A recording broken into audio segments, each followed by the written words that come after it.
Bom dia, estamos de volta com mais uma edição do Acontece Agora, trazendo notícias importantes do Brasil e do mundo desta segunda-feira para você.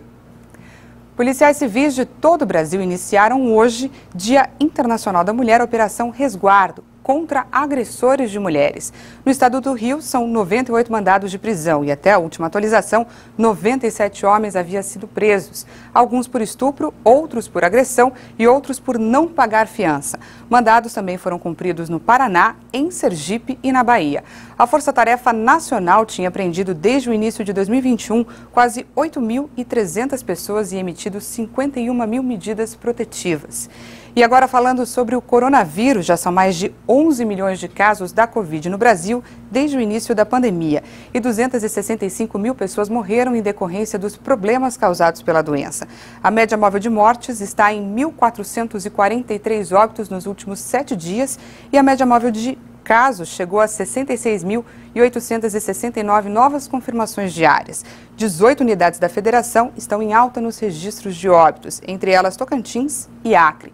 E apenas 2 estados apresentam queda nos números, Amapá e Amazonas. O Ministério da Saúde informou que fará entregas semanais de doses da Coronavac no mês de março. A previsão da pasta é distribuir cerca de 23 milhões de doses ao longo do mês. Uma remessa com 1.700.000 doses já será distribuída hoje. E a vacinação segue avançando no país.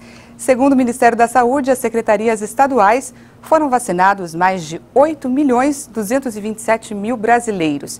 Isso equivale a 3,89% da população, enquanto mais de 2.720.000 pessoas já receberam a segunda dose do imunizante. De acordo com a pasta, para o primeiro semestre deste ano, a expectativa é de que mais de 238 milhões de doses sejam distribuídas e aplicadas. E vamos agora dar uma olhada nos números do coronavírus pelo mundo. Segundo a Universidade Johns Hopkins, mais de 116.879.000 diagnósticos já foram confirmados desde o início da pandemia e 2.594.000 pessoas morreram em decorrência dos problemas causados pela doença. A boa notícia é que mais de 359 milhões de pessoas já se recuperaram da Covid-19. E já começou o julgamento do policial branco acusado de assassinar George Floyd nos Estados Unidos em maio do ano passado. O caso revoltou a opinião pública e desencadeou uma onda de protestos pelo mundo. 9 meses depois da morte lançar uma nova luz sobre a questão racial nos Estados Unidos, o policial branco acusado do crime vai ser julgado. Derek Chauvin, um ex-agente do Departamento de Polícia da cidade, foi filmado pressionando seu joelho no pescoço de Floyd por quase 9 minutos, enquanto o afro-americano detido, que estava algemado, lutava para respirar. As imagens chocantes da morte de Floyd, de 46 anos, em 25 de maio, geraram a onda de protestos Black Lives Matter contra a brutalidade policial e a injustiça racial nos Estados Unidos e em capitais ao redor do mundo. 3 outros policiais envolvidos na prisão de Floyd, Alexander Kueng, Thomas Lane ou Total, enfrentam acusações menores e serão julgados de forma separada. Todos os envolvidos no caso foram demitidos da polícia. Chauvin, que atuava há 19 anos na corporação, foi libertado sob fiança e deve se declarar inocente das acusações de homicídio e homicídio culposo. Será necessária uma decisão unânime de todos os 12 jurados para colocá-lo atrás das grades, mas o veredito não deve sair antes do final de abril. Se o policial não for condenado, é provável que haja uma nova onda de manifestações contra o racismo. Um retrato gigante do primeiro presidente de Bangladesh foi criado em uma plantação de arroz do país, que tem longa tradição de homenagear o chamado pai fundador da nação, com esculturas e murais. O Sheikh Mujibur Rahman foi o primeiro presidente de Bangladesh e é considerado o pai fundador da nação. Morto em 1975, ele é reverenciado até hoje com esculturas e murais por todo o país. Mas nada chama mais a atenção do que o enorme retrato que foi confeccionado em uma plantação de arroz.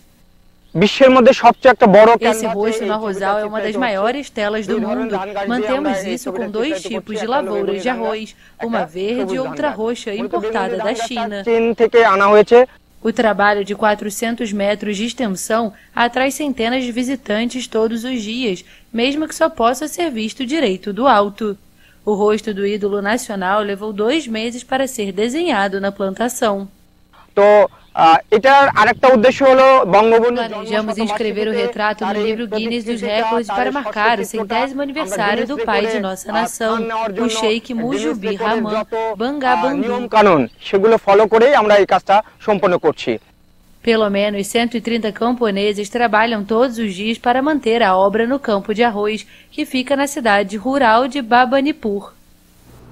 A Secretaria de Assistência Social do município de Dourados, no Mato Grosso do Sul, identificou um aumento no número de moradores de rua durante a pandemia. A pandemia de coronavírus, somada a fatores como os altos índices de desemprego, aumentou um problema que já era conhecido: a população que mora nas ruas. Em Dourados, a situação não é diferente e nos últimos meses é comum observar um movimento cada vez maior de pessoas que se acomodam por calçadas ou vias públicas, principalmente na região central da cidade. A gente percebe sim que tem aumentado. A maioria das pessoas que estão aí em situação de rua, muitos deles não são moradores de Dourados, são pessoas que vêm de outros municípios, outros estados, em busca de alguma coisa aqui em Dourados, mas não encontra, que pode ser um trabalho, aí eles não encontram e eles acabam ficando nessa condição que é a rua. Muitas dessas pessoas acabam envolvidas com o uso de drogas e a prática de crimes. Na região do Terminal do Transbordo, o canteiro central da rua Camilo Hermelindo da Silva foi tomado por um grupo que passa dia e noite consumindo drogas ao ar livre e praticando furtos ou intimidando pedestres e motoristas. O local já é conhecido como Cracolândia. Aqui em Dourados, o primeiro ponto de suporte é o chamado Centro Pop, que é o centro de referência especializada para a população em situação de rua. Aqui eles recebem um acompanhamento de psicólogo e também de assistente social e, se voluntariamente quiserem, são encaminhados para uma casa de acolhimento ou para tratamento de dependência química. A diretora do Departamento de Proteção Social Especial da Secretaria Municipal de Assistência Social de Dourados explica que uma das maiores dificuldades com relação a moradores de rua é a dependência química e o fato de que qualquer encaminhamento para acolhimento ou tratamento depende de uma decisão voluntária dessas pessoas. Muitas vezes eles acabam falando que não são usuários, né? Eles estão tão condicionados àquela situação e a falta de compreensão familiar, né? Eles acabam não aceitando.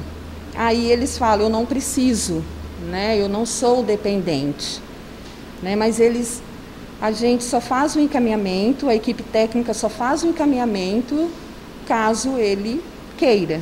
Apesar do crescimento significativo pelas ruas da cidade, a Secretaria de Assistência Social não tem um número que projete o quantitativo atual de pessoas que estão em situação de rua na cidade.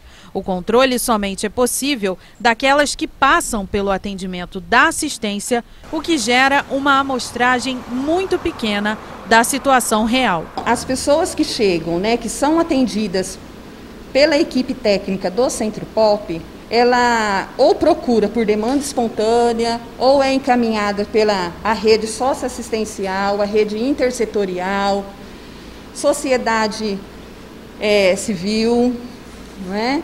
Aí a equipe técnica atende, faz o atendimento diante da aceitação daquele usuário, né? Daquela pessoa, aquele indivíduo.